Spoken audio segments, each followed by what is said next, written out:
أجمعين رب اشرح لي صدري ويسر لي أمري واحلل عقدة من لساني يفقهوا قولي. Selamat pagi yang saya kasihi saudara Profesor Zaidi, seluruh hadirin hadirat. Saya minta maaf sebab kalau silap. Ini masalah dia bila Perdana Menteri lambat umum pilihan raya. Kempen lama-lama jadi semua orang hilang sebarang. InsyaAllah saya akan ambil sedikit masa untuk menguraikan dengan lebih terperinci. Bukan saja soal boleh atau tidak, tetapi bagi saya yang lebih penting ialah prinsip dan kenapa perlu ada perubahan dari segi model kita membiayai dan menawarkan pendidikan tinggi kepada rakyat negara ini. Ramai yang terkeliru apabila soal pendidikan percuma mula-mula dibawa oleh Datuk Seri Anwar. Perkara ini dipolitikkan seolah-olah ini disempitkan kepada pembatalan PTPTN sahaja. Sedangkan kita lihat dalam konsep yang lebih menyeluruh, melihat kepada keadaan sekarang, dan kemudian kita buat unjuran kalau keadaan dan model yang sekarang ini berterusan, bagaimana kesannya kepada masyarakat dan negara dalam 20, 30, 40 tahun akan datang. Jadi perkara itu turut penting untuk kita fahami. Lepas kita fahami perkara itu, barulah kita boleh tahu dan bandingkan berapa kosnya dan sama ada kita boleh membiayainya.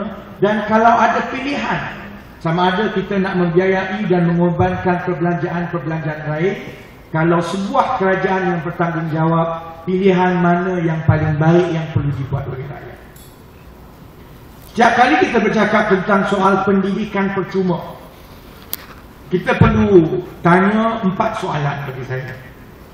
Kita kena tahu prinsipnya seperti yang saya sebut.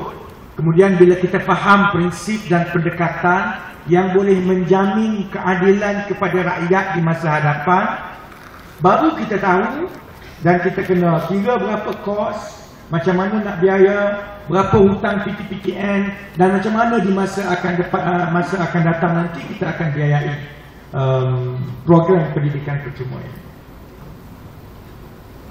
Sebab itu kita kena kembali kepada persoalan paling pokok. Keadilan contohnya bila kita melihat kepada pendidikan tinggi, kita masih lagi dan akan tetap berpegang bahawa pendidikan adalah jalan yang paling baik, berkesan dan paling adil untuk mobilisasi sosial.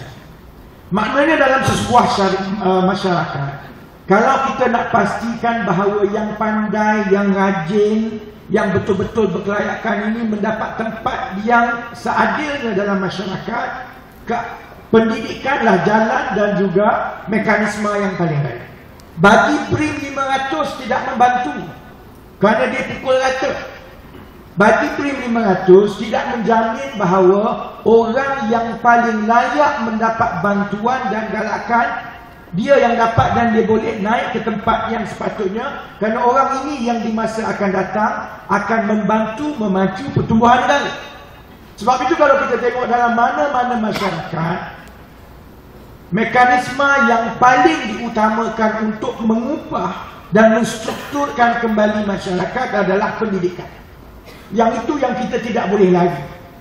Apabila kita tengok dan kita berpegang bahawa pendidikan adalah mekanisme yang paling penting untuk kita mengubah mobilisasi sosial masyarakat, maka kita kena kembali kepada prinsipnya. Prinsipnya ialah bukan semua rakyat kita ni dilahirkan kaya. Bukan semua dilahirkan di bandar yang mempunyai akses kepada bahasa Inggeris yang baik, sekolah yang baik. Ada orang dilahirkan di pergunungan Bario, nak pergi sekolah 3 hari jalan kaki contohnya.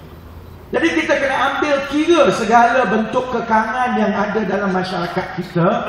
Maka prinsipnya kita kena kembali bahawa setiap rakyat yang layak secara akademiknya, tak kira miskin, kaya, luar bandar, desa, bandar, Melayu, Cina, India, Kadazan, siapa yang layak secara akademiknya berhak mendapat pendidikan tinggi percuma di institusi pengajian tinggi yang disediakan kerajaan mengikut minat dan keperluan. Ini cukup penting. Karena sistem yang kita ada sekarang ini, pertamanya bukan sahaja kita ada diskriminasi, tetapi kadang-kadang dia tidak memenuhi keperluan dan minat pelajar. Mungkin pelajar cemerlang dan dia berminat untuk mengikuti kursus sastra contohnya. Tetapi dasar kerajaan menetapkan walaupun dia seorang yang mempunyai potensi tinggi dalam bidang sastra, dia dipaksa untuk buat kursus kejuruteraan. Saya salah seorang mangsa sistem tersebut. Saya pergi ke sekolah asrama penuh. Kerajaan Malaysia bawah Barisan Nasional menetapkan semua pelajar yang pergi sekolah asrama penuh kena jadi engineer. Tak masuk akal.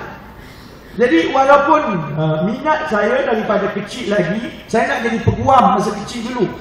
Tak boleh lah sebab kita pergi sekolah kena buat sains. Bila saya habis sekolah, beasiswa yang ada untuk pelajar-pelajar sains seperti saya hanyalah kejuruteraan. Jadi saya terpaksa ambil kejuruteraan.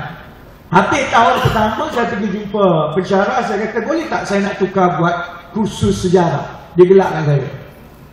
Jadi satu-satunya jalan untuk saya tidak jadi engineer, walaupun it's two different things, terutamanya kepada adik-adik yang ada. It's two different things antara kita cemerlang dalam peperiksaan. You can get your first class, not a problem buat engineering, because all it takes is for you to study hard. Tetapi minat ini lain. So you can get first class, tetapi kalau minat itu tidak dalam bidang tertentu, maka bila bekerja nanti kita tidak boleh capai potensi kita.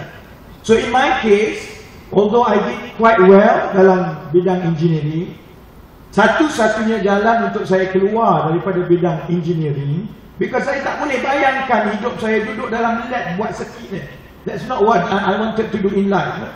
So saya kena jadi chartered accountant, because that's the only way bahawa Petronas boleh membenarkan saya untuk tidak jadi engineer. Saya kena jadi chartered accountant. So that's how I ended up as chartered accountant. But it's a very long process. I mean, of course, in retrospect, when you look back, dia ada baiknya because kita ada macam-macam pengalaman. Tetapi keadaan ini berlaku kepada banyak pelajar-pelajar di seluruh Malaysia. Minat dia tak sama dengan keperluan dan juga tawaran dan tempat yang ada di universiti. Sebab itu walaupun tiap-tiap tahun mungkin di IPTA menawarkan 350,000 tempat tiap-tiap tahun, tetapi ramai juga yang memilih untuk universiti swasta ataupun terpaksa menanggung sendiri. Bukan kerana dia tidak layak atau tidak dapat tempat, tetapi kerana dari segi perancangan, keperluan, minat dan tempat itu tak kena. Sebab itu bila kita kembali kepada prinsipnya, untuk kita pastikan bahawa setiap seorang pelajar yang ada potensi cemerlang, yang minatnya itu baik dalam bidang-bidang tertentu, secara idealnya, kerajaan wajarlah memastikan bahawa pelajar itu mendapat pendidikan percuma di tempat yang disediakan di universiti-universiti kerajaan tanpa dia perlu fikir macam mana nak cari duit, nak bayar dan lain-lain. Yang ini yang ramai juga tidak faham. Ada yang kata ini ada yang kata ini mimpi lah, tak boleh buat, dia kata mustahil boleh buat. Ada juga yang kata bahawa sebenarnya bukan tugas kerajaan untuk sediakan pendidikan percuma, kerana ini akan, macam Dr. Prof. Zaidi sebut tadi, ini akan membengkrakkan negara, dan kalau rakyat nak belajar, tanggung sendiri. Yang ini yang kita berbeza pendapat. Kerana pendidikan kepada anak-anak muda bukanlah satu belanja. Kalau Pakatan Rakyat jadi kerajaan, kita tidak akan sekali-kali memandang wang yang kita bayar, yang kita belanja untuk pendidikan ini sebagai belanja kosong. Ini adalah pelaburan. Kalau kita boleh bagi alasan membina menara 100 tingkat itu satu pelaburan pada harga 7-8 bilion, itu kita boleh kata pelaburan. Kalau kita kata bina bandar baru yang terlalu mahal sampai 26 bilion di tengah-tengah Kuala Lumpur yang orang pun tak ada nak beli dan nak sewa itu. Kalau itu pelaburan, kenapa kita tidak boleh memandang bahawa setiap satu sen yang kita laburkan kepada anak-anak kita ini juga ada pelaburan. Malah ia pelaburan yang jauh lebih baik dan pelaburan yang pulangannya jauh lebih besar berbanding daripada kita melabur di dalam bangunan-bangunan kosong. Kalau kita labur 7 bilion untuk buat satu bangunan 100 tingkat, tiap-tiap tahun kita kena belanja pula 500-600 juta kadang-kadang untuk kita membiayai kos menyenggara dan membiayai Putrajaya contohnya, sampai berbilion-bilion ringgit tiap-tiap tahun. Sedangkan kalau kita laburkan wang yang sama kepada anak-anak kita yang pintar, yang ada potensi, mereka ini dengan belanja sedikit yang kita bagi, apabila dia sudah pandai, sudah layak, ada kelayakan, mereka inilah yang akan membina negara dan menjana pulangan dan pertumbuhan ekonomi dan macam-macam. Itu perbezaan yang paling ketara di antara pendekatan yang kita ambil dalam pendidikan percuma berbanding dengan bangkangan dari pihak-pihak yang mengatakan kalau buat pendidikan percuma negara akan bankrupt. Beza dia tidak mengutamakan rakyat dan juga otak dan juga ilmu. Dia mengutamakan bangunan dan projek. Kita mengutamakan pelaburan 10, 15, 20 tahun akan datang. Kerana 10-15 tahun yang lepas, saya macam adik-adik duduk di tempat macam ini. Kalau tidak kerana pengalaman, pendedahan dan juga pendidikan yang saya ada. Dan saya datang daripada kampung. Saya bukan datang daripada Kuala Lumpur. Ibu ayah saya tak pergi sekolah pun. Tetapi oleh kerana peluang belajar yang saya dapat, maka itu membuka minda. Dan 10-15 tahun akan datang, kalau semua anak-anak yang layak ini diberikan pendidikan percuma dan segala bantuan, mereka inilah yang akan ambil alih dan akan pastikan bahawa Malaysia ini akan terus maju dan berkembang dalam masa-masa akan datang. Yang itu yang cukup penting untuk difahami. Kerana seperti yang saya selalu sebut, apabila kita sudah jelas niatnya, apabila kita sudah tahu matlamatnya, maka pepatah Melayu, hendak 1000 daya, tak nak 1000 dalih. Kalau kita sudah tetapkan dasar dan pendirian kita bahawa pelaburan yang paling penting dalam negara ini adalah pendidikan rakyat, maka kita akan pastikan macam mana yang kita nak kena potong, kita potonglah. Kita ambil wang itu bubuh kepada pendidikan rakyat. Tapi kalau kita tidak memahami matlamat ini, kemudian kita akan bagi macam-macam balasan. Bankrupt lah, tak boleh buat lah, tak adil lah dan lain-lainnya. Sebab itu saudari, prinsip pendidikan percuma adalah kita nak pastikan kita memberikan keadilan melalui pendemokrasian pendidikan, dan kita nak pastikan bahawa anak yang paling pandai dan paling berpotensi, tidak kira latar belakang dia, yang inilah yang akan datang nanti mendapat tempat dalam masyarakat kita. Kerana negara ini memerlukan orang bijak pandai, negara ini memerlukan orang yang rajin, yang motivasinya betul, barulah mereka boleh mewarisi negara ini, bawa kita ke tempat yang lebih tinggi. Baik. Selalu ditanya juga bila pendidikan percuma ni, terutamanya adik-adik mahasiswa lah. Ibu bapa pun banyak bertanya, dia selalu tanya, bila pendidikan percuma ni apa yang percumanya? Yuran saja ke? Basikal percuma ke tidak? Kediaman percuma ke tidak? Secara prinsipnya, apabila kita bercakap mengenai pendidikan percuma dan kita rujuk kepada negara-negara lain, dia dari satu negara ke satu negara modelnya itu berlainan, tetapi ada beberapa persamaan yang universal. Contohnya, yuran selalunya percuma. Dia tidak perlu nak fikir. Dia jangan jadi macam kadang-kadang dulu nak masuk universiti, orang kampung kena jual 2 ekor lembu. Tak ada. Zaman sekarang kalau ada pendidikan percuma tak ada masalah. Yuran itu memang percuma. Kemudian kita juga kena ambil tahu dan juga pastikan bahawa sara hidup pelajar-pelajar itu dititik beratkan.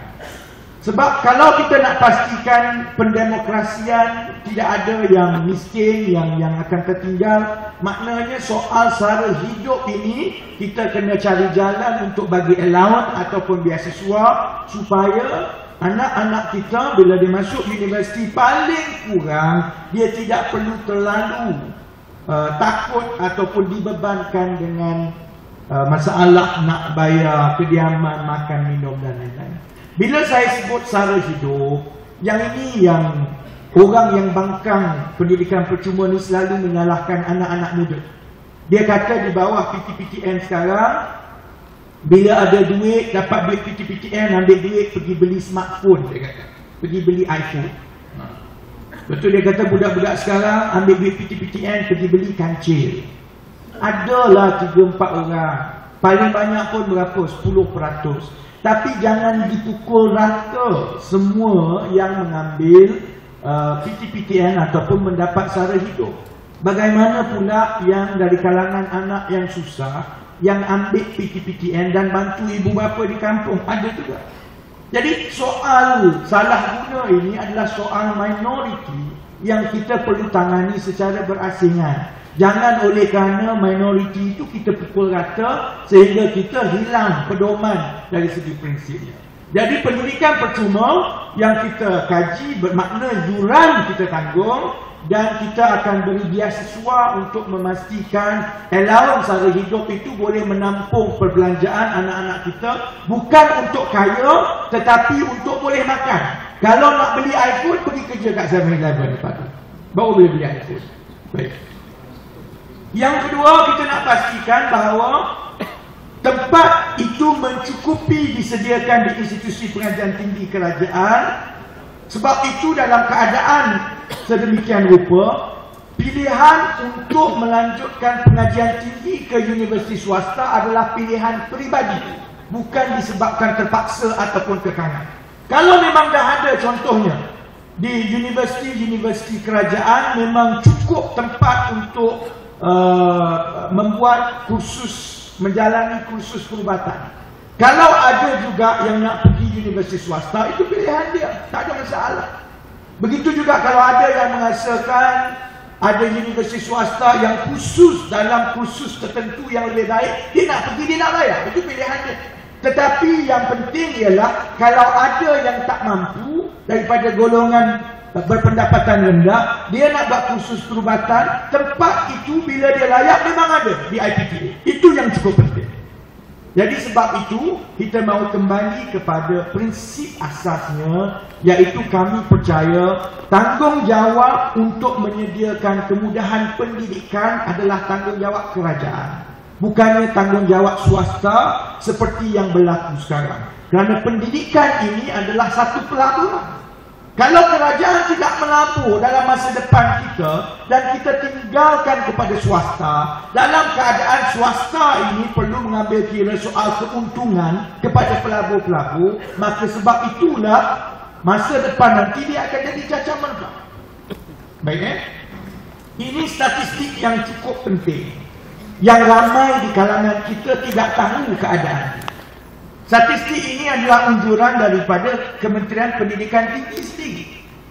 Kalau sekarang saya tengok kemasukan ke IPTA berbanding dengan kemasukan ke IPTS, kalau ikut unjurannya 2010, saya rasa 2012 pun kemasukan ke IPTS telah pun melepasi daripada kemasukan ke IPTA.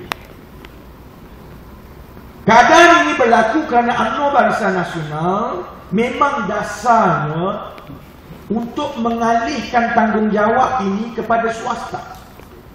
Dan keadaan ini berlaku kerana apabila pendidikan ini diswastakan, ia menjadi sumber kekayaan yang cukup baik dan cukup mudah kepada kroni-kroni. Sebab itu kalau kita tengok daripada awal statistiknya, Kementerian Pendidikan Tinggi memang menunjukkan pun supaya pendidikan tinggi di negara ini dipacu oleh IPTS, bukan IPTA.